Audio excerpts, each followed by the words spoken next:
Hello guys, welcome back to my channel. आज इस video में हम ईसीजीसी पीओ के सिलेबस के बारे में डिस्कशन करेंगे।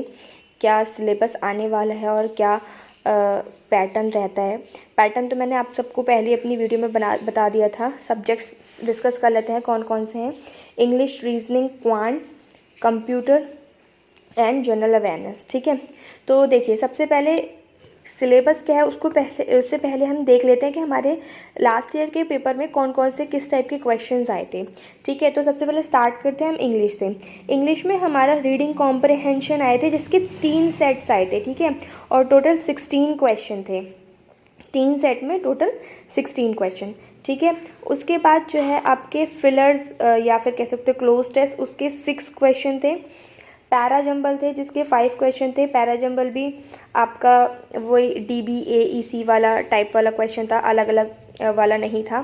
ठीक है, और ईडियम रिलेटेड क्वेश्चंस आए थे। ईडियम से ऐसे क्वेश्चंस आए थे कि आपको एक ईडियम, एक फ्रेज़ दिया था, उससे उन्होंने कई सारे 5 मतलब सेंटेंसेस बनाए थे और आपको बताना था कि ये ईडियम किस वाले सेंटेंस में फिट बैठता है। ठीक है, कौन से में सही यूज़ हुआ है। तो 5 क्वेश्चंस वो आए थे। मैच द कॉलम के क्वेश्चंस आए थे 4, जो कि बैंक एग्जाम्स में आते हैं जिस टाइप के। और फ्रेज और कनेक्टर क्वेश्चन आए थे। मतलब आपको 1-2 सेंटेंसेस दिए थे और ऑप्शंस में कनेक्टर्स दिए थे, तो आपको ये बताना था कि कौन सा कनेक्टर इन 2 सेंटेंसेस को सही से कनेक्ट करेगा। ठीक है, तो 4 क्वेश्चन ये थे। तो अराउंड आपके ये 40 क्वेश्चन थे। तो इसके हिसाब से अगर हम सिलेबस की बात करें तो सिलेबस हमारा सबसे मोस्ट इंपॉर्टेंट टॉपिक जो होगा वो आपका रीडिंग कॉम्प्रहेंशन होने वाला है, क्योंकि जब भी नंबर ऑफ़ क्वेश्चंस बढ़ते हैं, मेंस एग्ज़ाम हो या फिर इस टाइप का जो एग्ज़ाम हो जिसमें नंबर ऑफ़ क्वेश्चन ज़्यादा होते हैं, तो उसमें जो रीडिंग कॉम्प्रहेंशन होता है वो ज़्यादा पूछ लिया जाता है। तो पिछली बार आपके 3 सेट थे, तो इस बार भी आप 3, मैक्सिमम 3 एक्सपेक्ट कर सकते हो, और 2 तो आएंगे ही आएंगे, 2 से कम नहीं आएंगे। ठीक है, उसके बाद फिलर और क्लोज टेस्ट हमारा टॉपिक रहेगा। पैराजंबल हम दोनों तरीके के तैयार करके जाएंगे। एक तो वो जो एक ही क्वेश्चन में आपके आंसर होता है, और एक वो होता है जिसके 5, एक मतलब एक टॉपिक होता है पूरा, उसके 5 अलग अलग क्वेश्चंस होते हैं, वो भी हम तैयार करके जाएंगे। 30 आपका अगला होगा ईडियम और फ्रेजेस आपको याद करने हैं, उनका यूज़ भी याद करना है। ठीक है, जो मोस्ट इंपॉर्टेंट ईडियम और फ्रेजेस होते हैं उनको हम याद करके जाएंगे। तो अराउंड 5 क्वेश्चन अगर आते हैं तो लगभग 3 से 4 क्वेश्चन तो हमें अटैम्प्ट करने की कोशिश करनी पड़ेगी। ठीक है, उसके बाद मैच द सेंटेंसेस, जो कि बैंक बेस्ड होता है, जिस बैंक में जैसा पूछा जाता है। देखिए पिछली बार वाले पेपर में एरर डिटेक्शन नहीं आए थे हमारे शिफ्ट में, तो इस बार मतलब आप एक्सपेक्ट कर सकते हो कि एरर डिटेक्शन आ जाए। ठीक है, कोई ऐसा वो नहीं है कि पिछली बार नहीं आए थे तो इस बार भी नहीं आएंगे, लेकिन हम अपना पूरी तैयारी करके जाएंगे, तो हम एरर डिटेक्शन भी पढ़ के जाएंगे, एरर डिटेक्शन करेंगे, ग्रामर रूल्स पढ़ेंगे और एरर डिटेक्शन भी कंप्लीट करके जाएंगे। ठीक है, बाकी जो फ्रेज और कनेक्टर से रिलेटेड क्वेश्चन आए थे, तो यूज़ ऑफ कनेक्टर्स भी हम पढ़ेंगे। जितने भी हमारे कनेक्टर्स है, कंजंक्शंस हैं, उन सबको पढ़ के जाएंगे। उनका यूज़ कैसे कहाँ किया जाता है, उनके मीनिंग क्या है, वो सब पढ़ के जाएंगे। और आपका लास्ट होगा वोकेबलरी बेस्ड क्वेश्चंस। तो वोकेबलरी आपको साथ साथ में तैयार करनी चाहिए, क्योंकि जैसे आपका रीडिंग कॉम्प्रहेंशन होता है तो उसमें एंटोनिम्स सिनोनिम्स भी पूछे जाते हैं। तो वो वोकेबलरी अगर आपकी अच्छी होगी तभी आप उसको अटेम्प्ट कर सकते हो। बाकी हो सकता है कि वोकेबलरी बेस्ड कोई क्वेश्चन पूछ लिया जाए, तो इसलिए हम अपनी वोकेबलरी को भी तैयार करते रहेंगे साथ साथ में। नेक्स्ट टॉपिक है हमारा, जो सब्जेक्ट है वो रीजनिंग। तो रीजनिंग में सबसे पहले देख लेते हैं किस टाइप के क्वेश्चंस आए थे। तो आपकी आई थी सर्कुलर पजल, जो कि वेरिएबल के साथ आई थी। एक सेट था 5 क्वेश्चन। मंथ बेस्ड पजल थी जिसमें 2 डेट्स दी गई थी, एक इवन एक ऑड, और जो कि वेरिएबल के साथ थी, इसमें से 5 क्वेश्चन आए थे। बॉक्स पजल थी जो भी वेरिएबल के साथ थी, उसमें भी 5 क्वेश्चंस आए थे। और डे बेस्ड पजल थी, उसमें भी एक वेरिएबल दिया था, तो 5 क्वेश्चन थे। तो टोटल 20 क्वेश्चन आए थे आपके किससे, सिर्फ पजल से। तो पजल बहुत ज़्यादा इंपॉर्टेंट बन जाती है, कोई भी मेंस एग्जाम होता है या फिर प्रीलिम्स का भी एग्ज़ाम होता है, तो आपकी जो पजल है वो बहुत इंपॉर्टेंट बन जाती है। तो ईसीजीसी पीओ में आपकी डायरेक्ट पजल्स नहीं आती हैं, एक वेरिएबल के साथ आती है, जैसे लास्ट ईयर हमने देखा है। तो आपको जो भी पजल्स आपको तैयार करनी है वो वेरिएबल्स के साथ वाली प्रैक्टिस करनी है। ठीक है, उसके बाद आपका है सिलॉजिज्म। सिलॉजिज्म के आपके 4 क्वेश्चंस आए थे, नॉर्मल थे, ज़्यादा टफ नहीं थे। उसके बाद चाइनीज़ कोडिंग डिकोडिंग के 3 क्वेश्चन आए थे। अल्फ़ाबेट जो बेस्ड होते हैं वो 2 क्वेश्चन आए थे, ठीक है। और स्टेटमेंट और इन्फ्रेंस के क्वेश्चन आए थे 2। तो इसमें लॉजिकल रीजनिंग पूछी गई थी। 6 क्वेश्चन टोटल लॉजिकल रीजनिंग के थे, जिसमें से स्टेटमेंट और इन्फ्रेंस के 2 क्वेश्चन थे। डेटा सफिशिएंसी के 4 फिर डेटा सफिशिएंसी आई थी जो कि 4 क्वेश्चन थे। ब्लड रिलेशन था, ऑर्डर रैंकिंग थी और सिटिंग अरेंजमेंट से रिलेटेड डेटा सफिशिएंसी थी, ठीक है। उसके बाद ब्लड रिलेशन अलग से जो कि 3 क्वेश्चन आए थे। फिर स्टेटमेंट और कंक्लूजन के 2 क्वेश्चन थे। मशीन इनपुट आउटपुट के भी इसमें 5 क्वेश्चन थे और स्टेटमेंट आर्ग्यूमेंट के 2 क्वेश्चन थे। ऑर्डर और रैंकिंग के 3 क्वेश्चन थे। तो ये टोटल 50 क्वेश्चन थे रीजनिंग के। तो देखिए, वैसे नॉर्मल जो भी बैंकिंग एग्ज़ाम्स होता है उसमें लॉजिकल रीजनिंग मतलब नहीं पूछी जाती है, सिर्फ कुछ ही जो मेंस होते हैं उसमें पूछ ली जाती है। लेकिन इसमें देखिए नंबर ऑफ़ क्वेश्चन ज़्यादा है, तो वो लोग कहीं ना कहीं से अलग टॉपिक्स उठा के डालेंगे। पजल्स भी वो सिर्फ 4 डालेंगे, उससे ज़्यादा पजल्स हम नहीं, मतलब आप नहीं डाल सकते, क्योंकि पेपर बहुत लेंथी हो जाएगा। इसलिए कुछ ऐसे क्वेश्चंस भी होंगे जो कि आपके ईजी हो जाए, जैसे स्टेटमेंट इन्फ्रेंस, मतलब जो लॉजिकल रीजनिंग है वो ईजी होती है, डुएबल होती है, कम टाइम में जल्दी हो जाती है। तो इस टाइप के क्वेश्चंस भी वो डालेंगे। तो इसलिए ये हमारा पूरा सिलेबस बनता है। मैं फिर से एक बार रिवाइज करवा देती हूँ। सारे टाइप्स के पजल, ठीक है, और syllogism, coding decoding, Chinese coding decoding भी पढ़ेंगे हम, और जो आपकी एडवांस कोडिंग डिकोडिंग जो न्यू पैटर्न वाली है वो भी पढ़ेंगे। मशीन इनपुट आउटपुट पढ़ना है, जो कि मतलब ज़रूर आएगा। 99% चांसेस है मशीन इनपुट आउटपुट आने के, ठीक है। ब्लड रिलेशन, डायरेक्शन सेंस आएगा, मतलब ब्लड में रिलेशन आएगा या तो डायरेक्शन सेंस आएगा, इन दोनों में से कोई एक चीज़ आएगी, ठीक है। फिर आपकी order ranking, alpha numeric series आप तैयार करके जाइएगा, हो सकता है आ जाए क्योंकि नंबर ऑफ क्वेश्चन ज़्यादा है, पैटर्न चेंज भी होता रहता है, ठीक है। और उसके बाद लॉजिकल रीजनिंग में आपका स्टेटमेंट, कंक्लूजन, आर्ग्यूमेंट, इन्फ्रेंस, इस टाइप के क्वेश्चंस होंगे। तो ये रहा आपका रीजनिंग का, ठीक है। उसके बाद अगर हम क्वांट की बात करें तो क्वांट में मिसिंग सीरीज आई थी 5 क्वेश्चन, अप्रॉक्सीमेशन के 5 क्वेश्चन आए थे, क्वाड्रेटिक इक्वेशन के 5 क्वेश्चन आए थे, एक लाइन चार्ट डी आई थी जो कि 5 क्वेश्चन थे, तो बहुत इजी थी, बहुत जल्दी हो जा रही थी वो।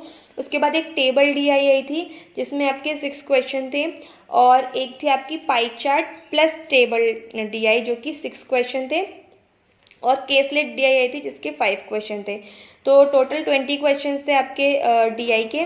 तो डी आई बहुत ज़्यादा इंपॉर्टेंट हो जाती है, जैसे रीजनिंग में पजल इंपॉर्टेंट है वैसे ही क्वाड्रेटिक में डी आई इंपॉर्टेंट हो जाती है, ठीक है। इसके बाद अर्थमेटिक के 13 क्वेश्चन थे, जिसमें से एज बेस्ड क्वेश्चन था, एस आई पर था, टाइम एंड वर्क था, pipe and system, ratio proportion, average, train पे बेस्ड था, बोट एंड स्ट्रीम, पार्टनरशिप और प्रॉफिट एंड लॉस, डिस्काउंट, और एरिया ऑफ सर्कल और एक रेक्टेंगल के एरिया पे बेस्ड एक क्वेश्चन था, और एक सिलेंडर पे बेस्ड था, उसका कर्व सरफेस एरिया से रिलेटेड कुछ क्वेश्चन था, ठीक है। तो ये आपका पूरा सिलेबस लास्ट ईयर आया था। इसमें से तो अब हम सिलेबस देख लेते हैं क्या क्या होगा। देखो, मिसिंग सीरीज आई थी, जिसके साथ साथ अब हम रॉन्ग सीरीज भी पढ़ेंगे। तो मिसिंग आई है तो हो सकता है इस बार रॉन्ग आ जाए, कुछ नहीं कह सकते, हो सकता है एक शिफ्ट में रॉन्ग आ जाए, एक शिफ्ट में मिसिंग आ जाए, ठीक है। सिंप्लीफिकेशन नहीं आए थे तो सिंप्लीफिकेशन भी पढ़ेंगे, हो सकता है आ जाए, simplification plus approximation. Next quadratic equation must पढ़ना है, सारे टाइप्स की डीआई पढ़नी है, line, table, pie chart, caselet, ठीक है। और अर्थमेटिक के सारे टाइप के क्वेश्चंस, अर्थमेटिक जितना कवर हो सके आपसे आप उतना कवर कीजिए। मैंने जो टॉपिक्स मैंने यहाँ पर जो दिखाए हैं, जो कल आए, मतलब जो लास्ट ईयर आए थे, वो तो हमें कम्प्लीटली करने ही करने हैं वो टॉपिक्स, ठीक है। आप देख सकते हो स्क्रीन पर। उसके बाद आपका मेंसुरेशन में कौन कौन से टॉपिक है मैं बता देती हूँ। Circle, rectangle, square, cube, cylinder, cone, rhombus. तो ये वाले जो टॉपिक्स हैं ये जो है अच्छे से आप तैयार कर लीजिएगा, ठीक है। उसके बाद नेक्स्ट है जनरल अवेयरनेस। तो जनरल अवेयरनेस के देखिए मैंने एक प्लेलिस्ट एक वीडियो बना रखी है, जिसमें जो पिछले साल ईसीजीसी ने क्वेश्चंस जनरल अवेयरनेस के पूछे थे वो मैंने एक पूरी वीडियो बनाई है, मैं उसका लिंक डिस्क्रिप्शन में दे दूंगी, तो आप वो वीडियो देख लीजिएगा जाके, ठीक है। तो उसके बेसिस पे मैंने जो सिलेबस जीए का निकाला है मैं वो आपको बता देती हूँ। Awards related question, days and themes, important appointments जितनी भी हुई हैं, यूनियन बजट। तो बजट जो इस बार का है वो हमें बहुत अच्छे से पढ़ के जाना है, most highlight highlighted questions budget के पढ़ने हैं, क्योंकि बजट से ही 3 से 4 क्वेश्चन आ जाएंगे एक शिफ्ट में, ठीक है। उसके बाद बिजनेस न्यूज़, जितनी भी बिजनेस रिलेटेड न्यूज़ होती है इंपॉर्टेंट, इंटरनेशनल नेशनल, वो सब हमें पढ़नी है, बहुत ज़्यादा पूछी जाती है ECGC में।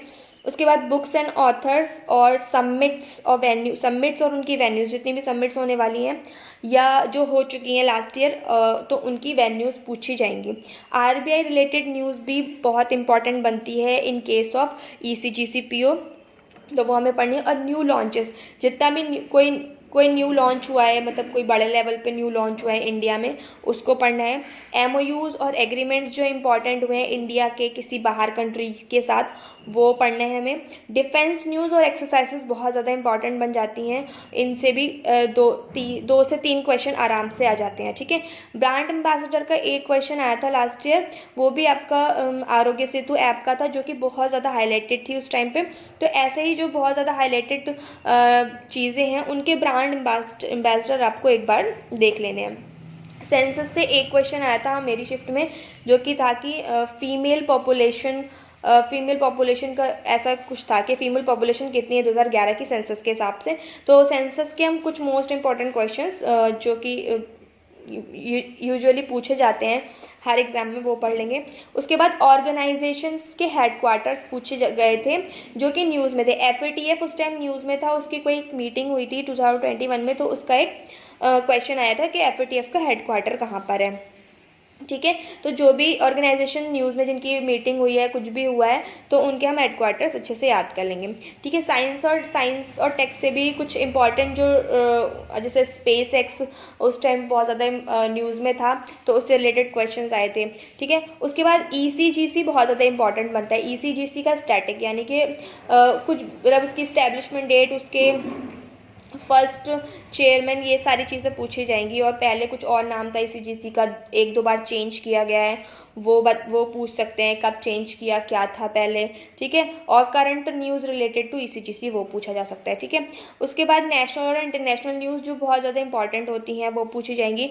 स्टेट न्यूज़ भी इंपॉर्टेंट होती हैं। स्टेट न्यूज़ में आप वो ज़्यादा कवर करिएगा जैसे किसी स्टेट में कुछ चीज़ पहली बार हुई है, फर्स्ट इन दैट स्टेट, और अगर किसी स्टेट ने कुछ ऐसी चीज़ की है जो इंडिया में पहली बार हुई है, तो वो बहुत ज़्यादा इंपॉर्टेंट हो जाता है। या किसी स्टेट में कुछ इनॉग्रेट हुआ है, कुछ बना है, कुछ बनने वाला है, जो कि इम्पॉर्टेंट है और फर्स्ट है, पहली बार हो रहा है इंडिया में या उस पर्टिकुलर स्टेट में, तो वो इम्पॉर्टेंट बन जाता है, ठीक है।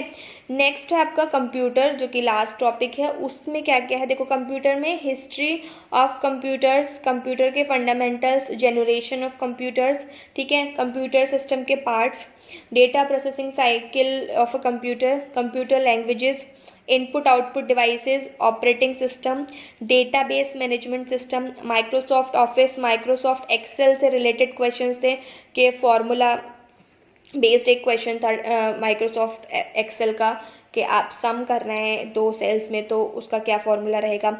कीबोर्ड शॉर्टकट्स रहते हैं, कीबोर्ड के जो शॉर्टकट कीज़ हैं उन पर क्वेश्चन आ जाता है। फाइल के एक्सटेंशन पे क्वेश्चन आता है, JPG, JPEG, XML, ये वाले क्वेश्चंस आते हैं। नेटवर्किंग और इंटरनेट पे क्वेश्चन आएगा, ठीक है। कंप्यूटर के जो वायरसेस हैं उन पे क्वेश्चन आता है। और कंप्यूटर से रिलेटेड जितनी भी एब्रीविएशंस है ना, वो बहुत ज़्यादा इंपॉर्टेंट हो जाती हैं, उन पे भी क्वेश्चन आपके आते हैं। तो ये पूरा सिलेबस था ECGC PO का। और एक लास्ट टॉपिक डिस्क्रिप्टिव में एक ऐसे आता है और एक प्रेसी आता है, उसके लिए तो टॉपिक देने की ज़रूरत ही नहीं है, वो भी जो आपके जनरल टॉपिक्स चल रहे हो करंट में या फिर जो होते हैं मोस्टली इंपॉर्टेंट, उन पर बेस्ड रहता है, ठीक है।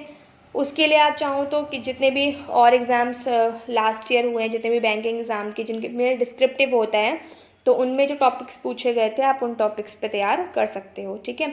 तो ये था पूरा सिलेबस। इसके बाद मैं एक वीडियो लेके आऊँगी जिसमें मैं अलग अलग वीडियोस लेके आऊँगी। मैथ्स क्वांट के लिए अलग, इंग्लिश के लिए अलग, रीजनिंग के लिए अलग, जनरल अवेयरनेस के लिए अलग, स्ट्रेटजी बेस्ड के हमें कैसे तैयारी करनी है। और हमारे पास सिर्फ 2 महीने बचे हैं, ठीक है।